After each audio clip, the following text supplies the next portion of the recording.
Бірлік жазамбаздық өрлеу атты Қазақстан Халқы Ассамблеясының 33-ші сессиясына сыр елінің делегаттары да қатысты. Айта кетейік, президент еліміздің бірқатар өңірінде су тасқынының салдарынан қалыптасқан күрделі жағдайда ескере отырып, биылғы сессияны онлайн форматта өткізу туралы шешім қабылдаған болатын. Сессия туралы бір топ спикерлердің пікірін ортаға саламыз. Сессияда біздің мемлекет басшысы жалпы еліміздегі соңғы уақыттағы болған үлкен оқиғаға тоқталып өтті. Бірінші, яғни судың жойқын су апатынан жапа шеккен аймақтар, 10 аймаққа қандай көмек жасалып жатқаны, оның нәтижесі қалай болатыны, және бұл жойқын су апатынан біз әрине барлығымыз бірлікте жеңіп шығамыз деді. Бірақ енді оның артын қайтадан орнына келтіру, әлеуметтік нысандар салу, мектептер салу, және осы жерде мемлекет басшысының нықтап тағы бір айтқаны, осы жапа шеккен әрбір азамат еш қараусыз қалмайды, және барлық қаржылай да моральдық та көмек берілетінін нақтылап айтты.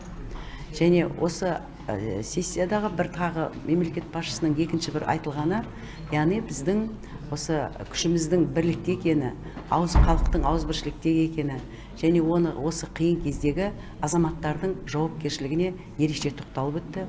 Неге? Себебі осы қиын қыстау кезеңде біздің қазақтың о бастағы салт дәстүрінде, әдет ғұрпында, яғни жоғын жоқтатпай, бірліктегі ынтымақтағы бір татулығын көрсетті деді. Единство, созидание и прогресс. Бірлік, жасамбаздық, өрлеу деген тақырыптарды қамтыған бүгінгі сессияның форматы бөлек болды.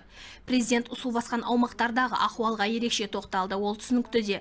Бұл ретте Қазақстан Халқы Ассамблеясы өкілдері де тыс қалған жоқ. Еріктілер жасағы жұмылып қиын қыстау кезеңде бірге болысып жатыр. Ассамблея бұл біріктіруші орган, солай болды, болуда және бола бермек.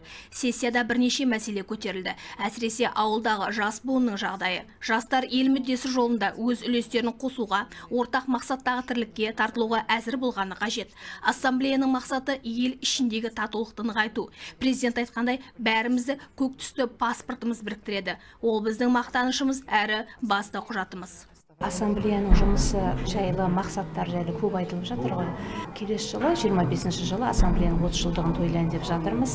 Ассамблея қазіргі таңда өзінің функциясын, өзінің міндеттерін, бағыттарын өзгерту керек деп жатыр ғой. Ассамблея ол тек қана фестивальдар өткізу жұмысы емес. Ассамблея қазіргі таңда бала тәрбиелеуге тікелей әсері бар. Ұлттық құндылықтарды, отбасылық құндылықтарды насихаттайтын аналар кеңесінің жұмысы кіреді ол ассамблеяға. Одан бөлек балдарымызды, ұлдарымызды тәрбиелейтін ақсақалдар кеңесінің жұмысы, жастар, волонтерлардың жұмысы да осы ассамблея жанынан құрылған. Сондықтан да ассамблея өте үлкен жұмыс елімізде осы біздің өңірде атқарады деп ойлаймын. Бірлігіміз жараса берсін.